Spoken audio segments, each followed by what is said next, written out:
The Truth About Goblins. Chapter 19. Air. She needed air.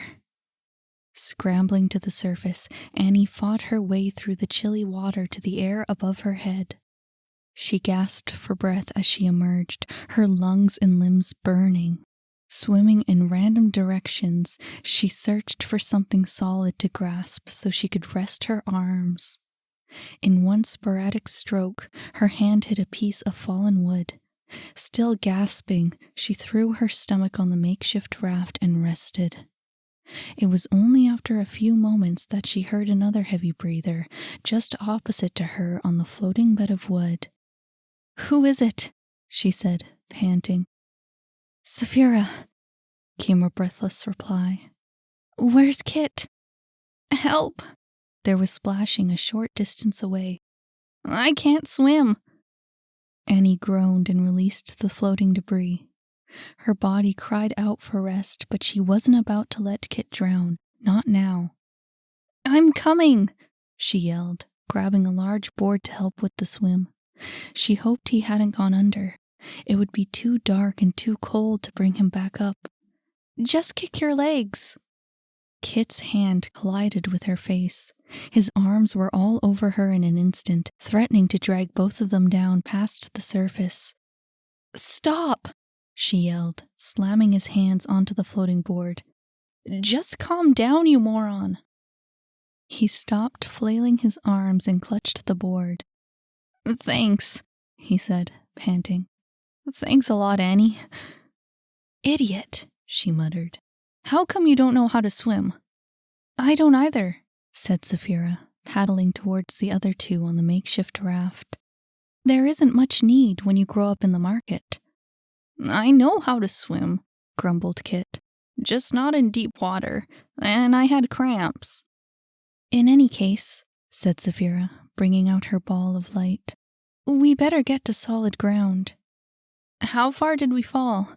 asked Annie, helping Kit onto the pile of floating debris. "I don't know," she said, looking upwards. "I can't see anything from here." Annie groaned. "This is not good. We're supposed to be going up, not down." "Ah, over there," said Saphira, kicking her legs to propel the raft. "I see the shore." They all joined her, pushing the floating wood towards dry land. The water was frigid at first, but as they continued it became warmer, until it felt as though they were emerging from a bathtub rather than a subterranean lake. Once on solid ground, they collapsed, grateful for a chance to rest. There they remained, flat on their backs, the seconds turning to minutes. "We have to keep going," said Saphira, the first to rise. No, said Annie. "We have to take a break." Her legs and arms were sore beyond belief. "The air is so thin down here." But Saphira grabbed Annie's hand and helped her to stand. "We can rest once we get closer to the surface." She turned her gaze upwards. "We are very far down." "Right." Kit sprang to his feet, igniting his fireball once again. "Let's go. No sense in waiting around." "We just have to think this one through," said Saphira, looking to the lake. "Water flows down, so if we go against the current, we should find an incline that leads upwards."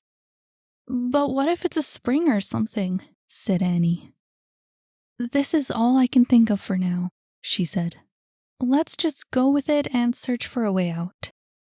She paced the shore of the lake, watching the current's direction. No one argued any more after that. Single file, the three walked in silence, dismal and weary.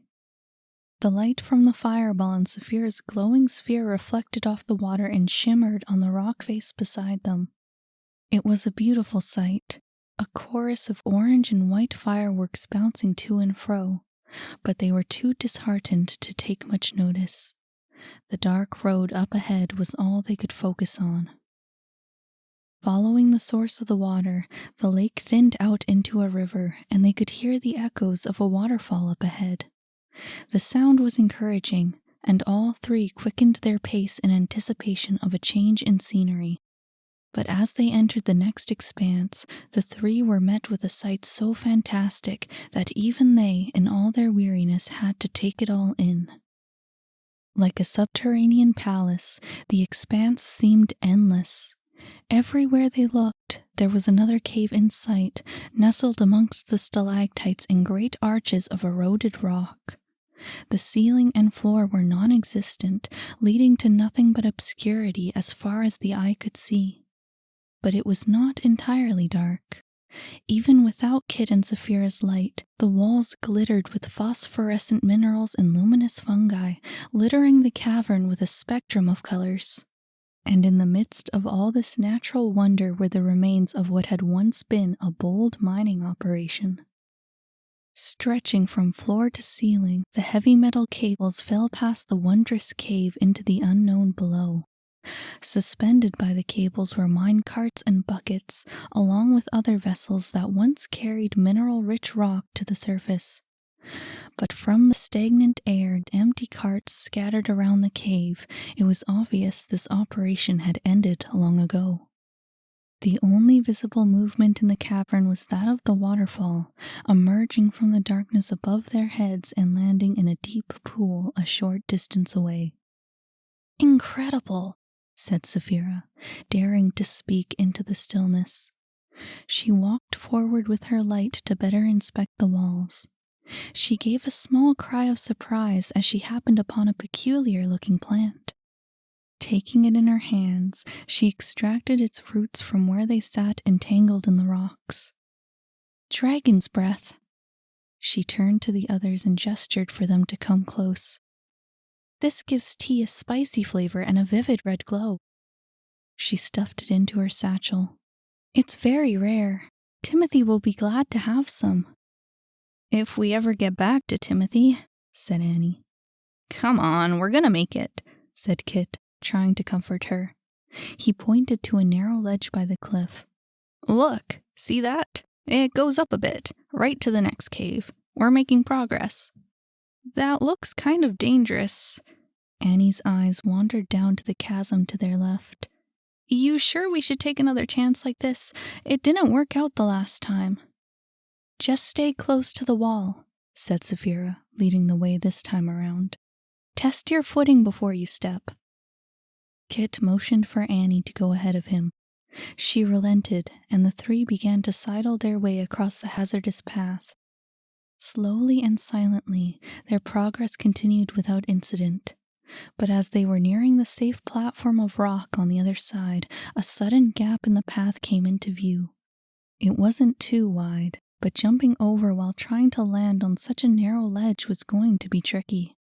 Saphira, determined not to let her fear get the best of her, made the first jump. As she landed, her foot skidded, but she managed to steady herself. "It's all right," she said, turning to where the others waited. "Just a little jump. Don't overdo it." She held out her arms. "I'm here to grab onto when you land." Annie wasn't confident, but was strengthened by the sight of Saphira on the other side.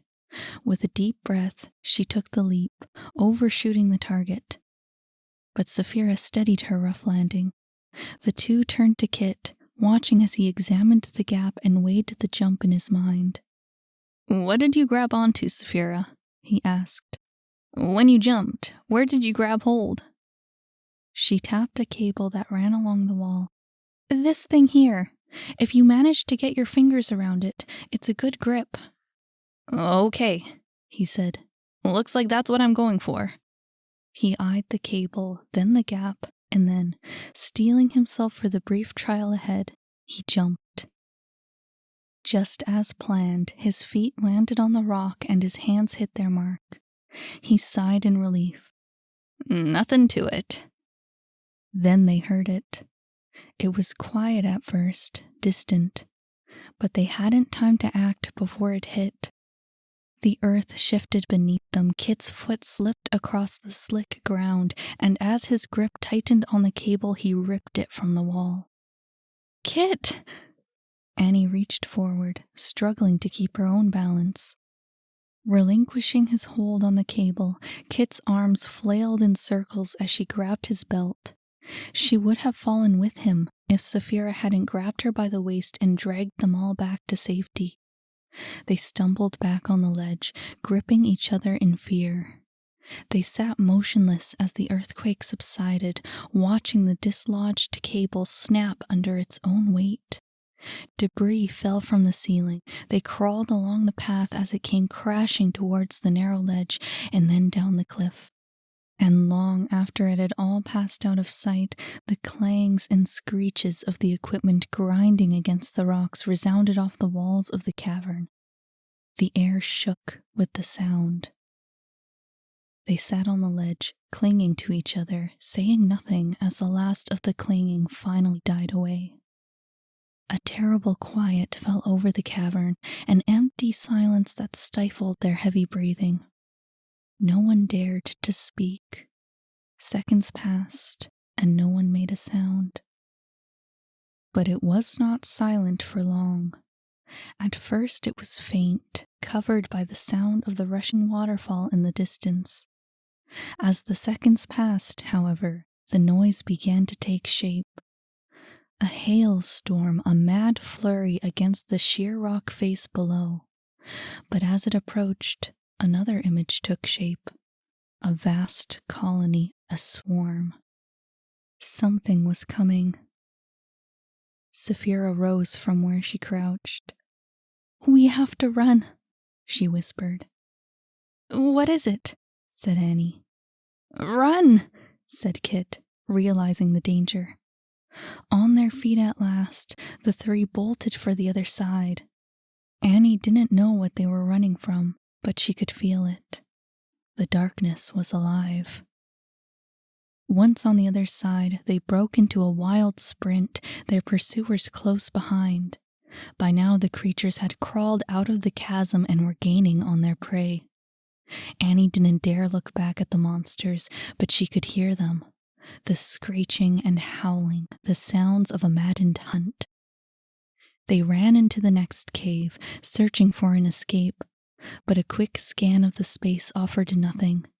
There was nowhere to run. Saphira, with her light, could only find a boulder by the back wall. She motioned for her friends to take cover. "Hide behind that rock." "What's going on?" cried Annie. "What are those things?" Saphira didn't answer. She ran to the cave's entrance, enlarging her ball of light and forcing it in the faces of their approaching hunters. Kit followed with his fireball, waving his magic in a mad frenzy. Their efforts kept the monsters at bay for a time, but the creatures grew bolder as the seconds wore on, and Kit was soon shaking off their wiry little fingers from his arm, fighting to keep the fireball lit. "Get back," said Saphira, glancing towards the boulder. "Get behind the rock with Annie." Kit, seeing the situation was desperate, did as he was told and retreated. Annie grabbed his arm when he took his place beside her. "Are they goblins?" He turned to her, eyes wide. "I don't know what they are." She looked over the boulder, but Saphira wasn't coming. "Saphira!" she yelled. "Get back here!" She relented, keeping her face to the creatures. They crept in as the light faded to the back of the cavern, avoiding her from the front, but threatening to overtake her from behind. They crawled up the walls overhead, littering the ceiling with their eerie silhouettes. "Kit! Annie!" she yelled, nearly breathless. "I need you to close your eyes. Don't open them until I say so." Annie stared at her from behind the rock. "But Saphira, close your eyes, now!" They both obeyed, and just as the monsters had surrounded Saphira, she released a blinding flash of light, flooding the cavern and leaving no corner in shadow. It set the monsters ablaze. They howled and screeched as they relinquished their grip on the ceiling. Down they fell, their bodies tumbling to the ground. It was as if the light had spilled past their eyes and into their writhing bodies, their cries turning to gasps as they succumbed to the pain. And then the silence resumed. Kit and Annie lifted their hands from their ears and dared to look around. There was Saphira, holding her small flame of light, surrounded by the still bodies of the creatures. Their arms and legs stuck out into the air, stiff, mutilated.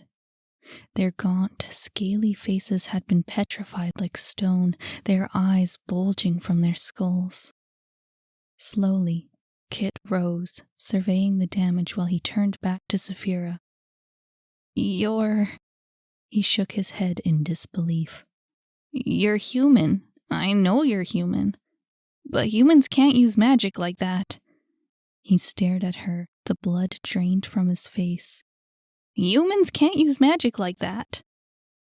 Saphira looked away, searching the opposite end of the room. I think I saw another way out. But it was hardly a moment before he understood. You're the Goblin Princess. It's the only explanation. That's why you and Annie are changelings. That's the secret they wanted to protect. He helped Annie up from where she crouched. I've never seen magic that powerful. She made her way back to the boulder. Yes, she said, meeting his gaze. I'm the Goblin Princess. People have died because of that secret. So I hope you understand what I mean when I say that you must not tell anyone. She clasped his face in her hands. You must not let anyone know, understand? Okay. He shook off her grasp. I understand. I've kept worse secrets than this one, you know. I doubt it, she said, looking to the other exit. But we'll deal with that later. For now, we have to think. What are these things? Said Annie, her voice shaking. She shivered at the piles of corpses. Did you kill all of them? There will always be more, said Saphira. That's why you two have to remain quiet, stay hidden. She gestured towards the opening up ahead. I'm going to continue on my own. I'll go faster, and I'll find a way out. Then I'll come back to get you two. No, cried Annie. She lowered her voice to a whisper, her cries echoing across the cavern. We can't split up. Are you sure it's safe? You'll be fine here, she said. They won't come back, not after so many have died. It'll be safe if you remain silent. Kit was about to protest as well, but she put a finger to his lips. Remain silent. She paused, hesitating, and when she spoke again, her voice trembled with the threat of tears. I'm going to get you out. You're both going to be fine. She embraced them without warning, her eyes glistening in the faint light. And then, without another word, she turned to face the darkness of the tunnels, alone. Annie felt her legs give way as she slid back to the floor. She couldn't speak, she couldn't think. The questions came all on their own. What are we going to do? How do we get out? What's going to happen to us? It was all she could hear. Dazed, her eyes passed over Kit's glowing crystal. She felt his hand take hers as he drew closer, his warmth flooding over her own cold body. She closed her eyes. She was not alone. For now, at least, they were going to be okay. As her mind eased back into focus, she glanced around the cave. Even by the extremely dim light, the sight of the dead monsters was almost too much to handle. Their bulging eyes made her skin crawl. She grabbed Kit's arm. Ow, he whispered. What was that for? It moved. What? Kit, it blinked. She pointed to a nearby corpse, staring straight at them with its ugly blank eyeballs. Stop that, he hissed. You're freaking out over nothing. But even as he said it, he saw for himself the slow, deliberate fall of the creature's eyelids.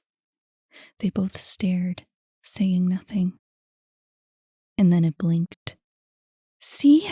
She said. Did you see that? Maybe the nerves are glitching, he stammered, looking to the other bodies. but the distorted limbs reaching into the air were no longer motionless. "Kit!" She got to her feet, watching as the corpses began to reanimate. They held each other, afraid. They couldn't move. A scaly hand reached forward in the darkness. It grabbed Kit's ankle. "Ugh!" he yelled, shaking it off. "Run, Annie!" He leapt over the boulder on his way to the exit. "Run!" She didn't waste a moment. Close at his heels, she sprinted through the mess of waking creatures, screaming as their claws snatched at her legs. Their skinny bones snapped like twigs beneath her feet. Now behind them, the monsters began their howling once more, sluggishly throwing themselves into another chase. Before, they had been hungry. Now, they were mad. Diving through the exit, the two found themselves in another tunnel, closely surrounded by rough stone walls. Coming to a fork in the road, they didn't stop to think and immediately took the right. But it only led them to a larger cavern with no other exit in sight. There were mine carts scattered around, along with discarded equipment, but the room itself was a dead end. "Go back," said Kit, turning on his heel. "There's nowhere to run." But Annie could already see the monsters swarming through the tunnels. Going back was no longer an option. "Hide!" she yelled, heading for a pile of abandoned carts. Kit followed, sprinting after her, but in his confusion he failed to see the mine tracks stretching across the cave's floor. His toe caught the metal and sent him flying. He yelped in pain as he landed, grabbing his ankle. "Annie!" She whirled around and went back for him. One of the faster creatures had leapt forward and was within inches of his face, but she kicked it back and sent it flying into the wall. Dragging Kit to safety, she caught them both behind a pile of mine carts, hidden for a precious few seconds. "What do we do?" She held on to him and didn't let go. "What do we do?" "I don't know." He held on to her too, burying his face in her shoulder, but he said nothing else. The howling resumed, the creatures overtaking the cavern. Over the walls they crept, their claws scratching against the rock. Hanging from the ceiling amongst dead wires and dormant light bulbs, they screeched at the top of their lungs. Annie couldn't keep her eyes open. She was too afraid to look. She imagined those scrawny fingers, those razor-sharp claws tearing at her skin. She could see their teeth ripping into her neck, her own blood oozing into a puddle on the floor. She could feel their breath, and she could imagine the two lonely corpses left behind, never to be found. They were going to die there, and no one would know. Nobody would ever find out what happened to her. Her mind was back at the morgue. Another world, a different time. She stood before her parents, dead on the cold metal slabs. But their bodies were gone, two others in their place. Instead of her parents, she saw herself and Kit, both of them motionless, covered with scars and bites, their hair and skin pulled apart. And her parents, standing beside the two bodies, looking over them, identifying them. Her mom pointed at Annie's body and shook her head. "This is not my daughter."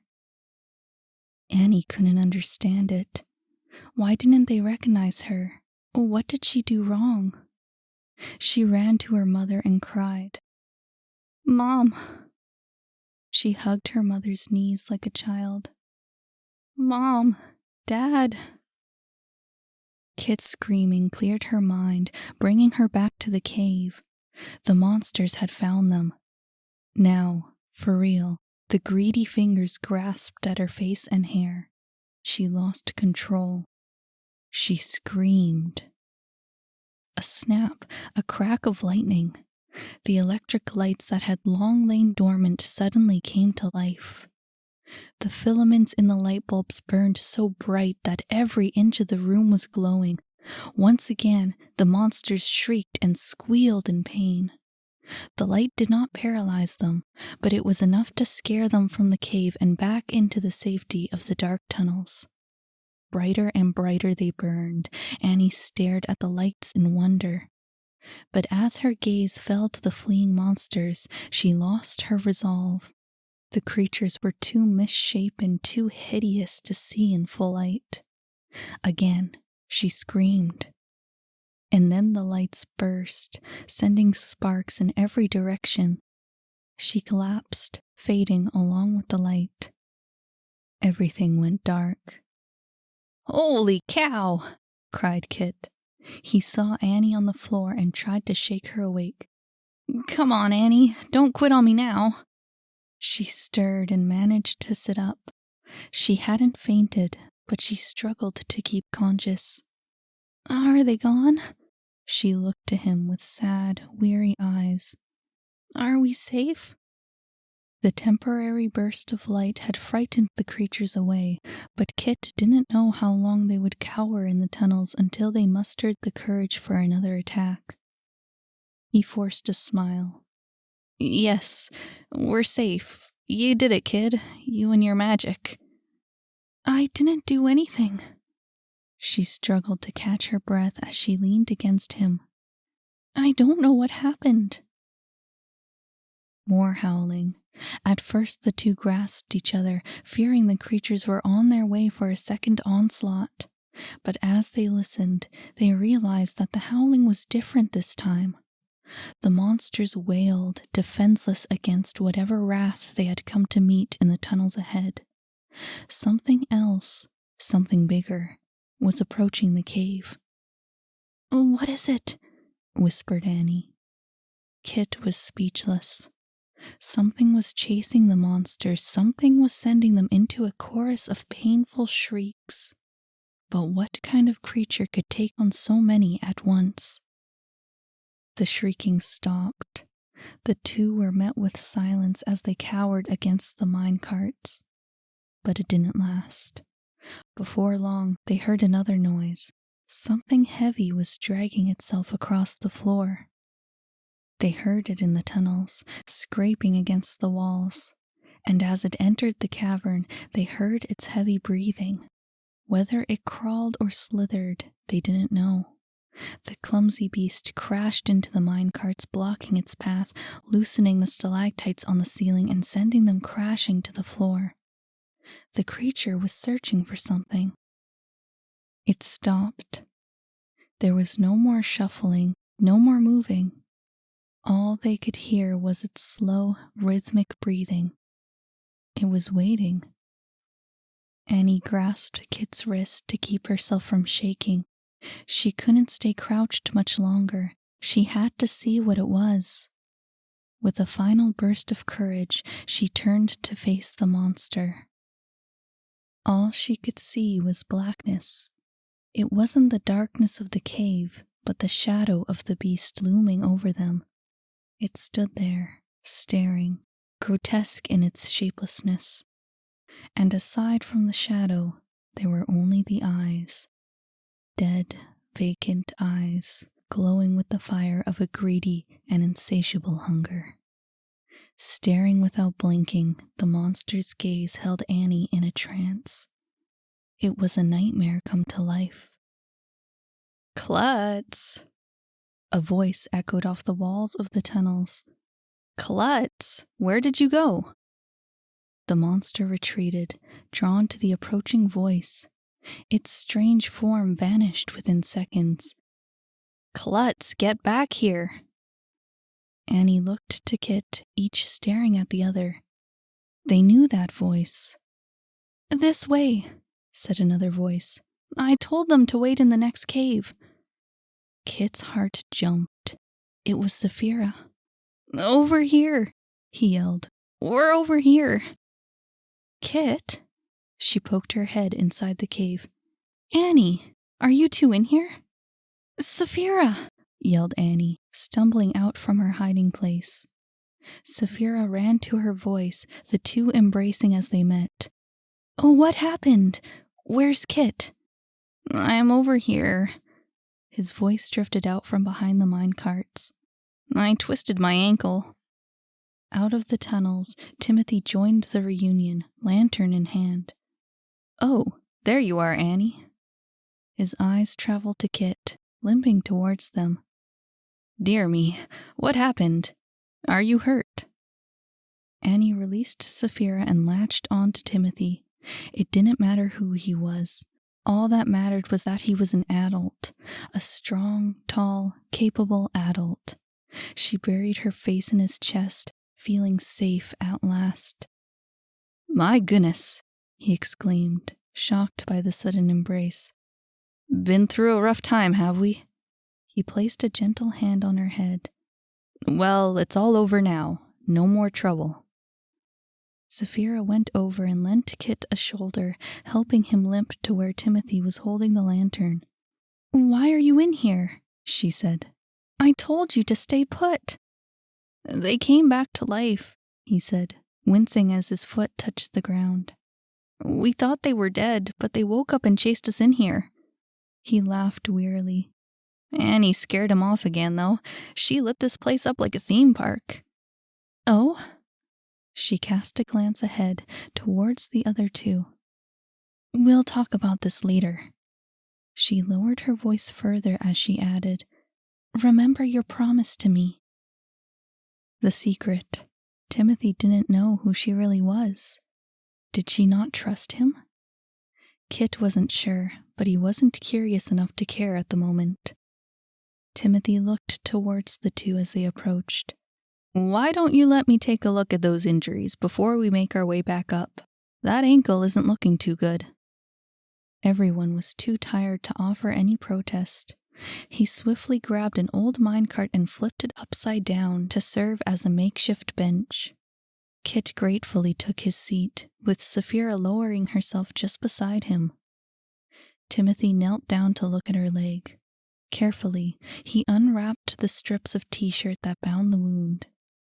I have to say, he began, I was shocked when Saphira found me. She was in such a hurry that she failed to mention why on earth you three would be all the way down here. He cast an accusing look in her direction. I thought you, of all people, would have more sense than this. She had tears in her eyes. I know. This whole thing, it was all my fault, my stupid mistake. I came down here to look for... Everyone stared at her, waiting to see what she would say. Tea leaves, she sighed. I never meant to go down this far, but... Well, first there was that drop-off, said Kit. And then we tried crossing a bridge, but that was a big ol' fail. He laughed. Ended up going for a swim. Timothy shook his head. That explains why you're all soaked to the bone. You three have been through quite the ordeal, haven't you? It was awful, said Annie. Worst day of my entire life. Fortunate to have such a day so early, he said, inspecting Saphira's cut. Believe me, greater troubles will come. Saphira placed her hand on his. The other two exchanged confused looks. But as Kit listened in on her thoughts, he heard, I'll explain later. This doesn't look nearly as bad as I thought, said Timothy, assuming his old demeanor. Just some antiseptic, then I'll wrap it up again, just to be safe. He held up the blood-soaked strips. Where did you get these bandages? Oh, that would be me, said Kit, rubbing his ankle. Never liked that t-shirt anyway. And that explains why you're shirtless. He glanced at the crystal around Kit's neck, but said nothing about it, moving on to his ankle. I think that leaves only one last mystery. If Saphira came down here to look for tea leaves, why did you two go along with her? Kit shrugged. We were bored. We saw her sneaking out and thought she was up to something suspicious. His shoulders slumped. Some adventure this turned out to be. Annie groaned and covered her face. I'm never stalking anyone ever again. We should have turned back the moment she went in the caves. I'm glad you didn't, said Timothy quietly. I can't imagine how terrifying it would have been to have come this far down all alone. But you were alone, weren't you? Said Kit. Hardly, he smiled. I always bring Klutz along. Upon hearing its name, the shadow of a monster re-entered the cave and prowled along the corners, avoiding the lantern's light. Annie gasped. You can't be serious. That thing is your pocket monster? Satchel monster, he corrected. But it's ginormous, exclaimed Kit, watching nervously as the shapeless beast stared him down with its murderous eyes. He turned away from the sight and glanced at the leather pouch around Timothy's shoulder. How does it fit in such a tiny bag? Satchel monsters don't have a predefined size, he explained. No shape either. Remember what I said back at the noodle place. He turned his head, watching as Klutz gnawed on the old mine tracks. They just don't like the light. It's a really scary-looking pet, said Annie. I almost peed myself when I saw it. Oh, Klutz wouldn't hurt a fly. Just as he said it, however, the monster sunk its teeth into a stray bat fluttering around. Okay. Maybe he likes to chew on some baddies once in a while. But he's an infallible companion all the way down here. Not to sound ungrateful or rude, said Kit, wincing once more as Timothy examined his ankle. But what are you doing down here? Timothy patted another, larger satchel he was carrying. Tea leaves, too. Taking off his cap to reveal a bloodied bandage, he added, I got in a bit of a scuffle last night at the old theater. Didn't feel well enough to open up shop. So you came down to the mines instead? Said Annie, confused. He shrugged. The solitude is nice, and we were running low on supplies. He turned to Saphira. But that didn't give you any reason to run off without letting me know. He seemed very concerned. I really don't want to think about what could have happened if I hadn't come today. I never would have guessed that you had gone to the mines. I may have never found you. He stopped and looked at the ground. I'm sorry, she whispered. It was impulsive of me. I just wanted to do something nice to make up for last night. But why? He said, slightly hurt. You did nothing wrong. If anyone made a mistake, it was me. He dropped his gaze a second time. Actually, I thought that when you weren't at the shop today, that you might have been cross with me. Cross? She exclaimed. No, Timothy. I can never be cross with you. Last night was sweet, up until its last moments. She stood and gave him a quick hug. Shuffling through her bag, she pulled out the dragon's breath she had picked in the cavern with the waterfall. I wanted to say thank you. I just didn't know how. He fingered the plant, his expression softening. Dragon's breath. This is lovely. But he cast her a stern look soon after. This still doesn't justify such an impulsive misadventure. I know, she sighed. Can you forgive me? There's nothing to forgive, he said softly. You three have been through enough punishment. I doubt there will be future expeditions to the mines. I'm never coming here again, said Annie. No more caves, no more mines, no more falling bridges. That's the spirit, he said, offering a smile. So, how is it, Doc? Said Kit, looking at his ankle. Will I live? Well, I'm no expert, he began, but I think you'll pull through. Just be sure to rest it, all right? I'll go ahead and wrap it up to keep the swelling down. He pulled out more bandages from his bag. Wish we were as prepared as you, said Annie, looking at all the equipment inside the large satchel. These underground treks are not to be taken lightly, as you well know by now. He fastened the last bandage on Kit's ankle. There we are, all set. Can you stand? I think so, he said, reaching out to Annie for some help. But as she propped him up, he cried out in pain. Jeepers, that smarts. It's no good, said Timothy, shaking his head. There's too much swelling. I'll have to carry you. No, he said. I can make it, I'm fine. But even when Saphira offered support on his other side, the walk was painfully slow. Put away your pride, young sir, said Timothy. At this rate, we won't make it out by supper time. We can move much faster if you'll let me carry you. Kit sighed. All right. But let's keep this whole thing on the down low, okay? Timothy smiled. Wouldn't dream of anything otherwise. He took off the backpack he had been wearing and handed it to Annie. Can you carry this for me? I guess so. The bag was heavy, but it wasn't so bad once it was on her back. What's in it? A car battery, he replied. For emergencies. He stooped down for Kit to place his arm around his neck. Slowly and carefully, he rose to full height, cradling him in his arms. Annie snickered. You mention this to anyone, said Kit, and I'll fart on your pillow.